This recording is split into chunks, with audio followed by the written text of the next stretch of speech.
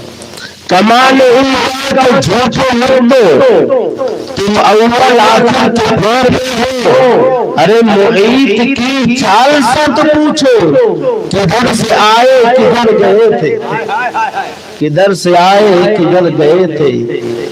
وہ سرور پیشواؤں رسالت عرش میں جلوگر ہوئے تھے. نئے نرالے طرف کے ساما عرب کے مہمان کے لیے تھے. محترم سامعین کرام,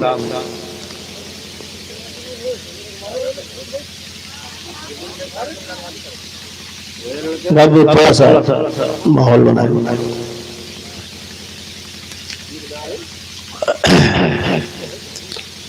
آیت کریمہ جو میں نے پڑھا اس کا ترجمہ سن لیں اور اس کے ماتحت چند باتیں آپ سماعت کر لیں. کیوں کہ ٹھنڈک کے موسم میں سب لوگ ٹھنڈے ہو گئے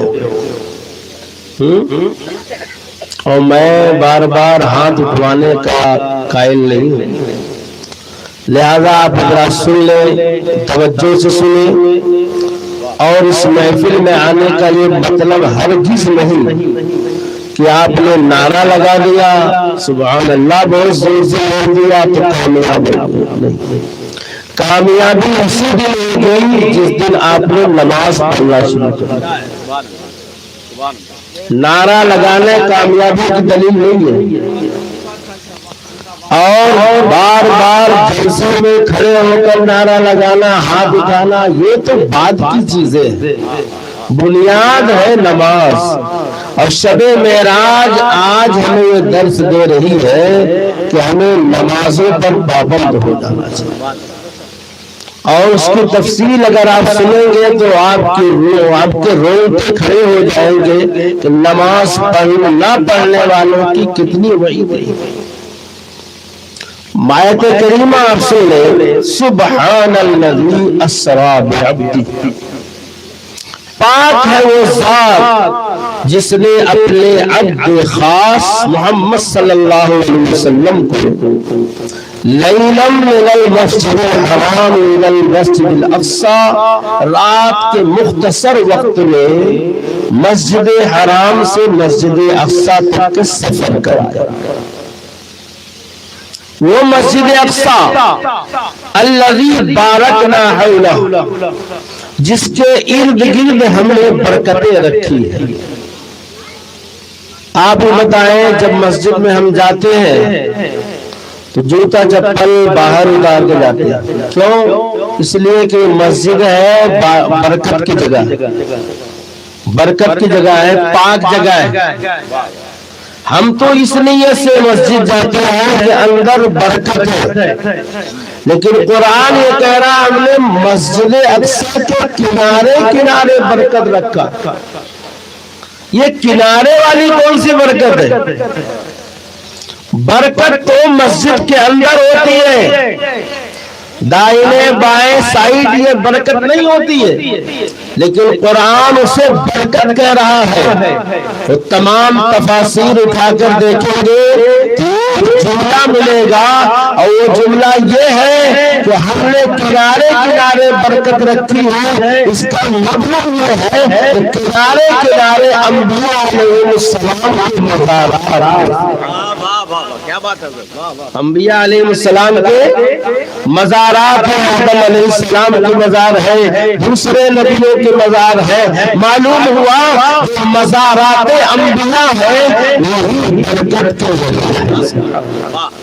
اب برکت میں آپ کو بتا دوں برکت کیا ہوتی ہے. حضرت یوسف علیہ السلام کی مزار ایک نہر کے کنارے, وہاں سے جو پانی مل کر جاتا تھا, جو پانی مس ہو کے جاتا تھا, وہ پانی جس کھیت میں پہنچتا تھا ادھر کا علاقہ پورا سرو سبز و شاداب ہوتا تھا, پورا ہرا بھرا.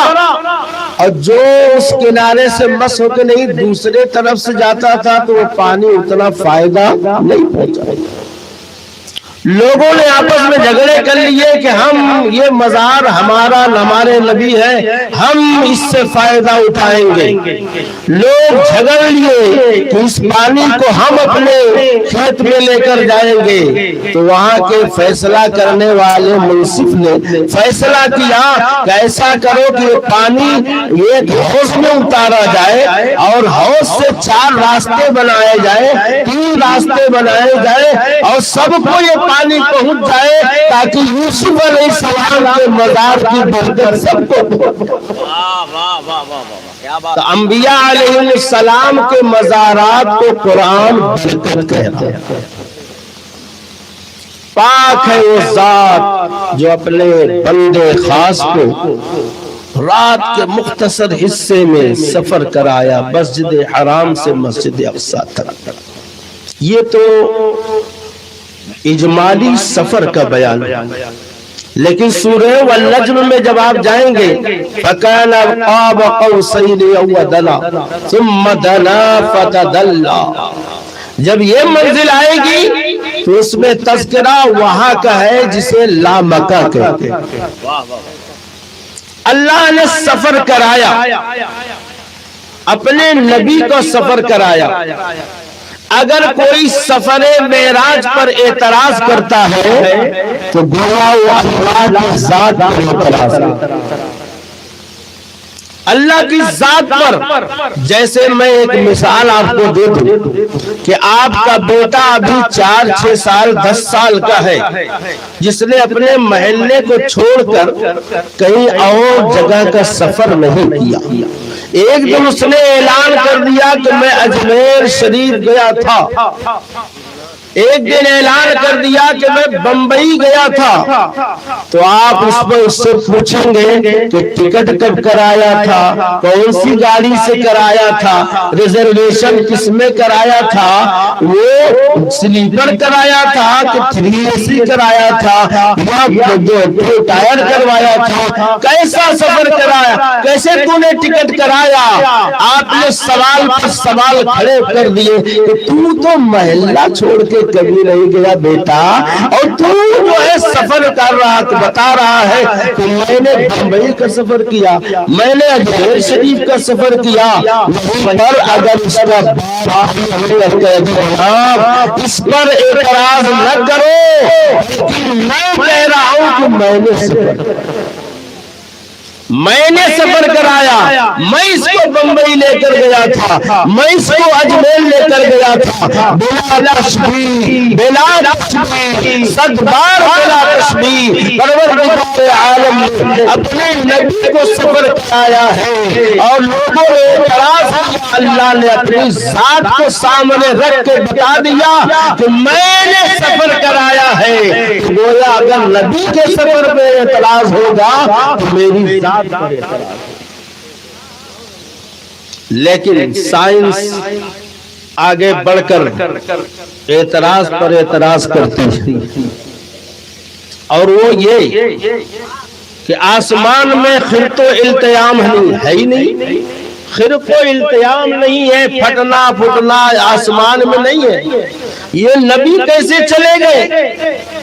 یہ آسمان، پہلا آسمان، دوسرا آسمان، تیسرا آسمان، چوتھا آسمان، 7 آسمانوں کا سفر کر دیا، یہ کیسے ہوا؟ بات یہ ہے جناب کہ جب اللہ تعالیٰ نے سفر کرایا ہے تو ہم نے سائنس کی زبان میں یہ سنا کہ جب اللہ نے سفر کرایا تو ہم سفر کرانے والے کو بھی دیکھیں گے، لے جانے والے کو بھی دیکھیں گے اور جانے والے کو بھی دیکھیں گے۔ کیوں؟ اس لیے کہ اگر لے جانے والے کے اندر لے جانے کی صلاحیت ہے تو جانے والے میں بھی صلاحیت ہونی چاہیے، اس کے اندر بھی طاقت ہونی چاہیے، کیونکہ آسمان میں ہوا ہے، فضا ہے، پھر ایک ایسا عالم بھی ہے جس کو عالم برزخ کہتے ہیں، اگر انسان وہاں چلا جائے تو برف بن جاتا ہے۔ ایک عالم حرارت ہے، اگر وہاں انسان چلا جائے تو لوہا پھٹ جائے، پیتل پگھل جائے، انسان کیسے بچ سکتا ہے؟ ایک ایسی بھی جگہ ہے جسے خلا کہتے ہیں، جہاں انسان کی سانس اوپر کی اوپر اور نیچے کی نیچے رہ جائے، انسان کیسے جا سکتا ہے؟ اللہ نے کہا میں نے سفر کرایا، تمہیں بھی دیکھنا پڑے گا کہ اللہ نے سفر کرایا تو لے جانے والے کو بھی دیکھا جائے گا اور جانے والے کو بھی دیکھا جائے گا۔ اب اس کی مثال آپ کو دے دے کہ ایک بہت ہی طاقتور انسان، ایک پہلوان، اس کے ہاتھ میں اگر ڈھیلے کا ٹکڑا دے دیا جائے اور وہ اپنے فل پاور سے وہ آسمان کی طرف پھینکے تو 200 میٹر تک جا سکتا ہے، 100 میٹر تک جا سکتا ہے، لیکن اسی پہلوان کے ہاتھ میں پتنگ کا ایک ٹکڑا دے دو، کاغذ کا ٹکڑا دے دو اور اس سے کہو جناب جس طاقت سے پتھر کو پھینکا تھا اسی طاقت سے اس کاغذ کے ٹکڑے کو پھینک دے۔ جب وہ پھینکے گا تو آپ نے دیکھا پتھر تو 200 میٹر چلا گیا، لیکن وہ کاغذ کا ٹکڑا اس کے ہاتھ میں رہ جائے گا۔ پتہ چلا کہ لے جانے والے کے اندر لے جانے کی صلاحیت ہے، مگر جانے والے کے اندر جانے کی صلاحیت نہیں۔ اعلان یہ کرتا ہوں کہ اگر میرے خدا کے اندر لے جانے کی صلاحیت ہے، خدا کے اندر جانے کی طاقت موجود ہے۔ میرا نبی جا سکتا ہے، جانے کی صلاحیت ہے، اس لیے نبی صلی اللہ علیہ وسلم نے آج کی رات میں مختصر وقت میں سفر معراج کیا، مسجد حرام سے مسجد اقصی۔ اب آپ کو ایک بات بتاؤں، انبیاء علیہ السلام جو گزشتہ انبیاء علیہ السلام ہیں، آدم علیہ السلام سے لے کر عیسیٰ علیہ السلام تک،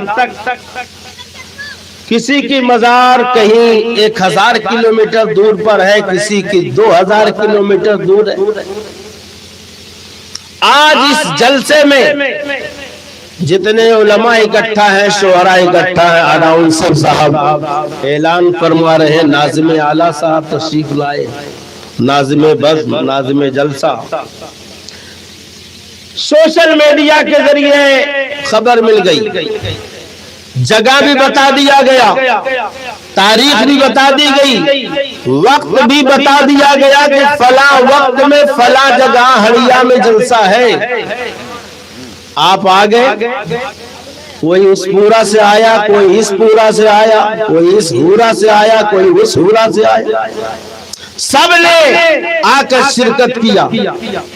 اعلان ہوا تب سب اکٹھا ہوئے، لیکن نبی صلی اللہ علیہ وسلم کے سفر معراج پر ہم غور کرتے ہیں تو نہ جبرائیل نے اعلان کیا، نہ دوسرے فرشتوں نے اعلان کیا، نہ تو کسی صحابی نے اعلان کیا تھا، نہ تو کسی پوسٹر میں چھپا تھا، نہ تو اور کسی جگہ اعلان کرایا گیا تھا، لیکن مسجد اقصی پہنچے تو کیا دیکھا کہ 1,24,000 کم و بیش انبیاء علیہ السلام موجود ہیں، پہلے سے پہنچے ہوئے ہیں۔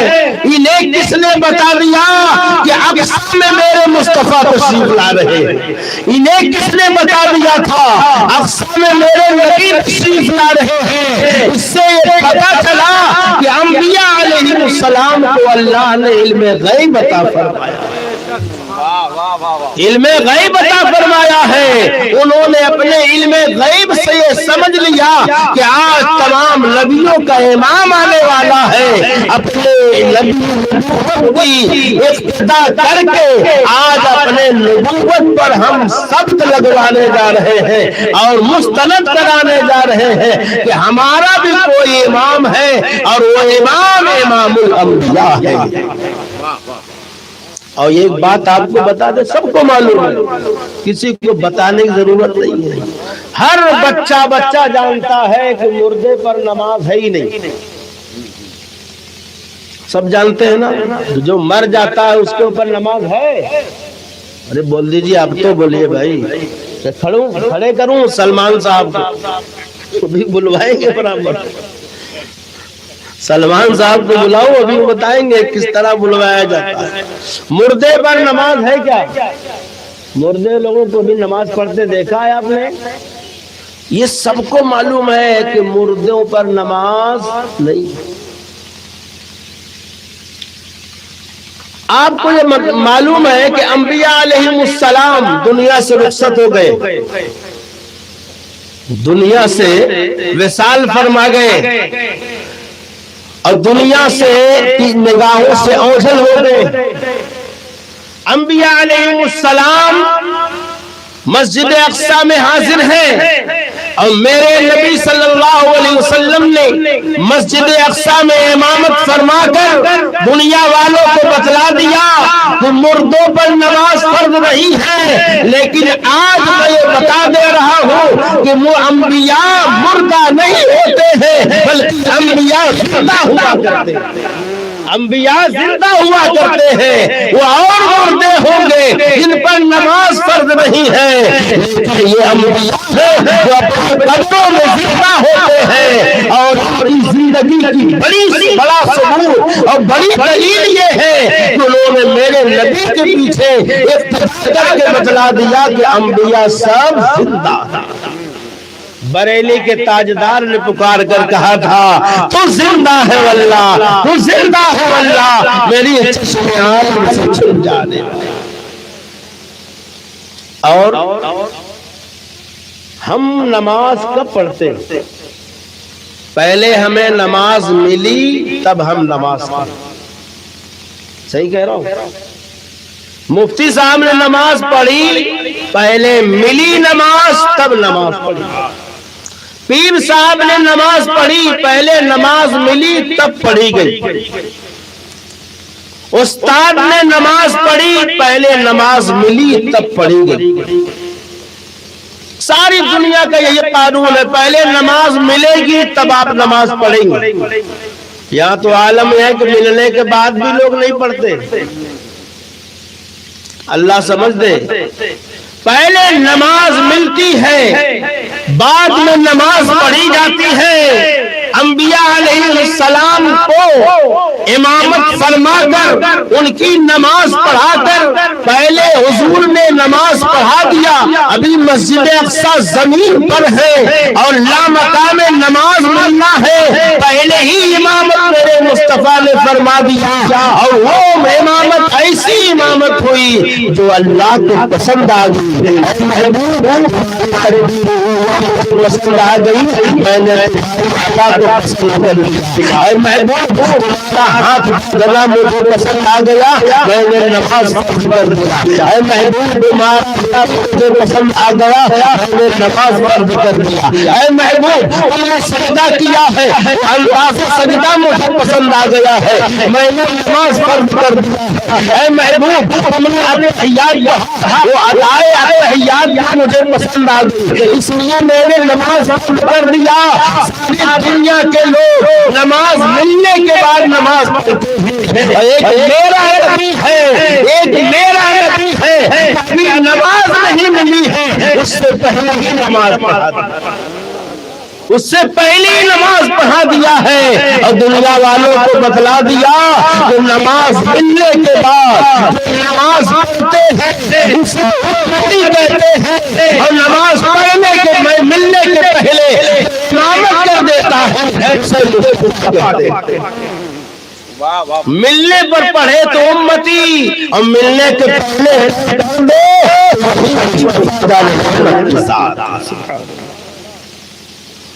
آپ نماز ملی، سفر ایک طویل سفر، اگر اس کو رفتار میں دیکھا جائے، عام انسان تو پہلی بات تو جا ہی نہیں سکتا، اس کی رفتار کون بتا سکتا، لیکن آقا صلی اللہ علیہ وسلم نے سفر فرمایا اور لامکان میں گئے، جبرائیل نے بھی ساتھ چھوڑ دیا، رف نے بھی ساتھ چھوڑ دیا، براق تو پہلی ساتھ چھوڑ دیا تھا، اب اللہ مکان گئے اور وہاں جانے کے بعد نماز جیسی بہترین نایاب تحفہ اللہ نے عطا فرمایا. آپ نے سبھی اس سے پہلے بھی کہا تھا 50 وقت کی نماز کے بارے میں آپ نے کہا تھا 50 وقت کی نماز 50 وقت کی ملی. یہ تو مہربانی ہے حضرت موسیٰ علیہ السلام کا، ان کی کرم نوازی ہے. موسیٰ علیہ السلام نے عرض کیا یا رسول اللہ کون سا تحفہ ملا ہے؟ تو آپ نے فرمایا نماز کا تحفہ ملا ہے. سبحان اللہ، کیا ملا ہے؟ نماز کا تحفہ ملا ہے. موسیٰ علیہ السلام نے عرض کیا مولا یا رسول اللہ یہ نماز بہت زیادہ ہے. شروع میں سب پڑھے رہے، بعد میں دیکھ نہیں رہے بعد والے لوگ کیسی نماز پڑھ رہے ہیں. اور شروع والے نماز ایسی نماز تھی کہ حضرت مولائے کائنات کی نماز ایسی تھی جب خدا اپنے سر پہ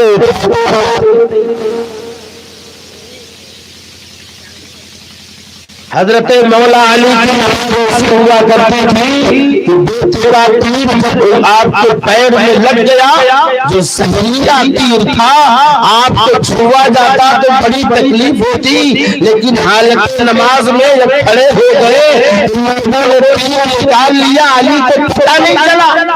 یہ پہلے کی نماز ہے، جنگیں بدر ہو رہی ہے، نماز میدان میں ادا ہو رہی ہے جسے نماز خوف کہتے ہیں.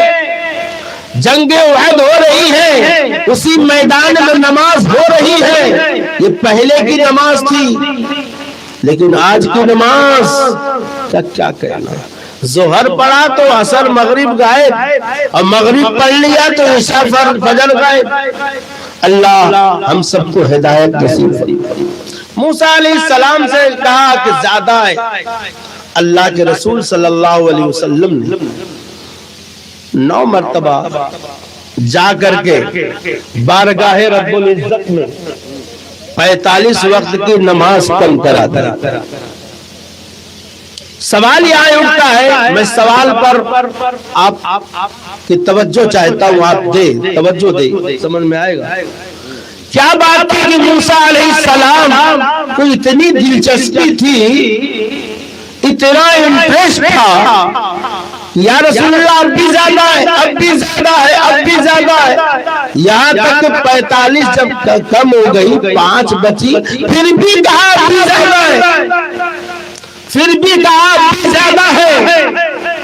تو میرے نبی نے فرمایا کہ اب میری غیرت کو گوارا نہیں ہے کہ میں یہ بھی کم کروں. یہ انٹریسٹ کیوں تھا موسیٰ علیہ السلام کو، یہ دلچسپی کیوں تھی امت رسول سے؟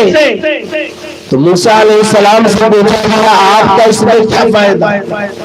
انہوں نے فرمایا اس میں میرا 2 فائدہ ہے. کتنا فائدہ؟ ایک فائدہ یہ کہ میں اس رسول سے بڑی محبت کرتا ہوں، جتنا دیکھتا ہوں محبت بڑھتی ہے. اور دوسرا فائدہ یہ ہے کہ میں نے بار بار کہا تھا کوہ طور پر جا کر اے پروردگار مجھے اپنا جلوہ دکھا دے، اپنا جلوہ دکھا دے، لیکن نہیں دیکھ سکا، نہیں دیکھ سکا. آواز آتی رہی لن ترانی، اے موسیٰ تم نہیں دیکھ سکتے. لیکن آج تو یہ معاملہ ہے کہ میں اپنے رسول کو بار بار بھیج رہا ہوں، وہ نمازیں کم بھی ہو رہی ہے، اور میرا اپنا فائدہ یہ ہے کہ وہ خدا کو دیکھ کر آ رہے ہیں اور میں رسول کو خدا جلوہ خدا دیکھ رہا ہوں اور جلوہ خدا میں مستغرق ہو رہا ہوں. یہ فائدہ یہاں یہ مل رہا ہے وہ پہلے ایک مرتبہ دیکھا تھا تو بے ہوش ہو کر زمین پر تشریف لایا تھا اور زمین پر آ گیا تھا اور وہ کوہ طور کے ذریعے دیکھا تھا رب کو، وہ نہیں بلکہ رب کی صفات کے تجلی کو دیکھا تھا۔ آج یہاں طور نہیں بلکہ نور کے ذریعے، طور کے ذریعے نہیں دیکھ رہا ہوں بلکہ نور محمدی کے ذریعے دیکھ رہا ہوں۔ اس میں میرا فائدہ یہ ہے کہ 9 بار میں نے دیدار مولا کر دیا۔ اب آخری بات آپ سن لیں، رسول پاک صلی اللہ علیہ وسلم پر لوگوں نے بھی اعتراض کیا۔ وہ تو جبرائیل علیہ السلام تھے تو آپ کو وہاں تک پہنچا دیا، جبرائیل علیہ السلام کے ذریعے آپ نے معراج کیا، اگر وہ نہ ہوتے تو معاذ اللہ آپ سفر نہیں کر پاتے۔ ان لوگوں کو یہ جواب تھا، ان لوگوں کے لیے یہ جواب تھا کہ اے لوگوں، جبرائیل اور فرشتے یہ میرے حفاظتی دستے تھے، وہ میرے رہنما رہبر نہیں تھے، اس لیے کہ میں بغیر جبرائیل کے بھی 9 مرتبہ اللہ کا دیدار خود کر کے آیا۔ اللہ تبارک و تعالیٰ نے اپنے محبوب صلی اللہ علیہ وسلم بلانا ہوا تو کیا شان تھی، کیا عظمت تھی، بلانے کا انداز کتنا اچھا تھا۔ سورہ علم نشرح کی تفسیر میں علامہ نقی علیہ رحمت و رضوان، جو حضور اعلی حضرت کے والد گرامی ہیں، انہوں نے بیان کیا کہ 4 مرتبہ آپ کے سینے پاک کو چاک کیا گیا۔ کتنی مرتبہ؟ یہ پہلا موقع نہیں تھا بلکہ اس سے پہلے بھی ہو چکا تھا، ایک بچپنے میں، ایک جوانی میں، اور یہ تیسرا موقع تھا جب سفر معراج پر گئے۔ حضرت جبرائیل امین نے حتیم کعبہ میں لے جا کر حضور کو لٹا دیا۔ مشکات شریف کی حدیث مبارکہ پڑھ رہا ہوں، آپ سنیں۔ حتیم کعبہ میں لٹا دیا اور حلق سے لے کر ناف تک کے حصہ پھاڑ دیا گیا۔ میجر آپریشن ہو رہا ہے، اور اس کے بعد دل کو بھی نکال دیا گیا، اور دل کو نکال کر باہر کر دیا گیا، اور اس دل کو بھی آپریٹ کیا گیا، پھاڑ دیا گیا، اور اس میں سے کچھ چیزیں نکالی گئی اور نور ایمان اس میں رکھ دیا گیا، زمزم سے دھویا گیا۔ حضرت جبرائیل امین نے کیا دیکھا؟ ایک بڑی تعجب خیز بات دیکھا، اور وہ یہ تو کیا دیکھتے ہیں کہ نبی صلی اللہ علیہ وسلم کے دل کے اندر بھی 2 کان ہیں، اور آپ کے جسم کے اندر بھی 2 کان ہیں۔ حضور کے دل میں 2 آنکھیں ہیں، اور حضور کے جسم شریف میں بھی 2 آنکھیں ہیں۔ عرض کیا یا رسول اللہ، یہ دل کے کان کس لیے، یہ جسم کے کان کس لیے؟ ارشاد فرمایا ہے جبرائیل اس لیے ہے، یہ دل کا کان مغفرت کا پروانہ سننے کے لیے ہے، اور یہ جسم کے کان غلاموں کے درود و سلام سننے کے لیے۔ دور و نزدیک کے سننے والے وہ کان لالے کرامت لاکھوں سلام۔ یا رسول اللہ، یہ جسم کی 2 آنکھیں کس لیے ہیں اور یہ دل کے 2 آنکھیں کس لیے ہیں؟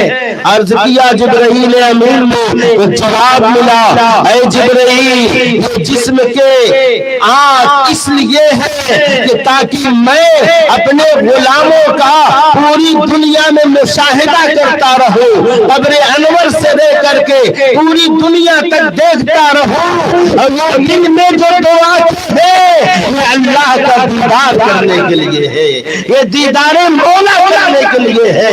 اللہ تبارک و تعالیٰ نے اپنے محبوب کو جسم کے ساتھ ساتھ دل بھی دو کان عطا فرمائے اور دو آنکھیں بھی عطا فرمائے۔ اور وہ آنکھ ایسی آنکھ کس کو دیکھا؟ یہ موسیٰ سے پوچھے کوئی آنکھ والی ہمت پہ لاکھ کس کو دیکھا؟ یہ موسیٰ سے پوچھے کوئی آنکھ والے ہمت پہ لاکھ سلام۔ حضرت جبرائیل امین، بس آخری بات چونکہ وقت زیادہ ہو رہا ہے میرے خیال، بس آخری بات بتائیں۔ اللہ تبارک و تعالیٰ نے حضور کو سفر معراج فرمایا، جب براق پر میرے نبی نے قدم رکھا تو آقا کریم صلی اللہ علیہ وسلم نے اپنے گنہگار امت کو یاد فرمایا، ہم جیسے گنہگاروں کو یاد کیا، اور جبرائیل امین سے وعدہ لیا کہ اللہ سے جا کے پوچھ کر آؤ، کیونکہ ہم نے قرآن میں پڑھا ہے کہ جتنے بھی یوم نسوق المجرمین الی جہنم وردا، ہم مجرموں کو گھسیٹتے ہوئے لے جائیں گے، اور میرے امتیوں کے لیے کوئی مغفرت، کوئی بشارت سنا دے پروردگار۔ تو اس وقت حضرت جبرائیل خدا کی بارگاہ میں جا کے عرض کیا، اے محبوب، اے تیرا محبوب آ رہا ہے۔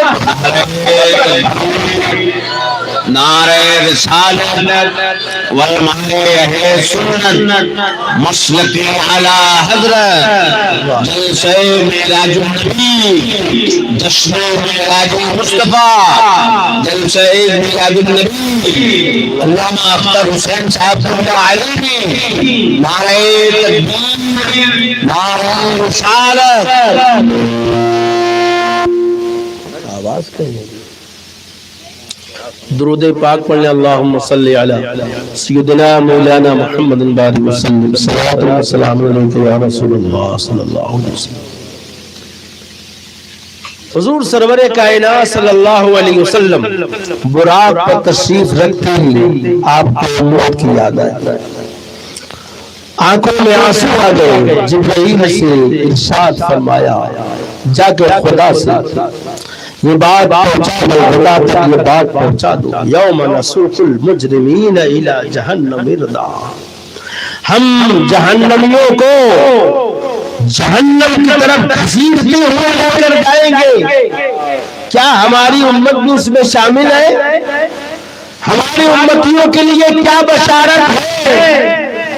تو جبرائیل امین نے جا کر خدا کی بارگاہ میں یہ بات پیش کی، وہاں سے جبرائیل امین کو امت رسول کے لیے یہ بشارت ملتی ہے، یوم نحشر المتقین الی الرحمن وفدا، ہم اے محبوب کو اس طرح گھسیٹیں گے نہیں، بلکہ ایمان بنا کر جنت کی طرف لے کر آئے۔ ہر وقت آقا کریم صلی اللہ علیہ وسلم نے ہر وقت ہم گنہگار امتیوں کی یاد فرمایا، یہاں تک کہ جب رب سے ملاقات کیا تو اس وقت بھی اپنے امتیوں کو یاد فرمایا، جس کا مجموعہ التحیات للہ والصلوات، السلام علیکہ ایھا النبی ورحمت اللہ وبرکاتہ، السلام علینا وعلی عباد اللہ الصالحین۔ یہ مجموعہ بتا رہا ہے کہ اس وقت آقا صلی اللہ علیہ وسلم نے اپنے گنہگار امتیوں کو یاد فرمایا ہے۔ اس لیے ہم امتیوں کو بھی چاہیے کہ ہم کو جب یہ نایاب تحفہ ملا ہے نماز کا، تو وہ نماز جو میرے نبی کی حقیقی جنت ہے، وہ نماز جو معراج المومنین ہے، ہمیں چاہیے کہ اس پر ہم پابندی سے قائم رہیں۔ اللہ رب کائنات ہم سب کو سمجھ کی توفیق عطا فرمائے۔ یہ قصہ لطیف بنا تمام ہے، جو کچھ بیان ہوا وہ آغاز باب کا۔ السلام علیکم۔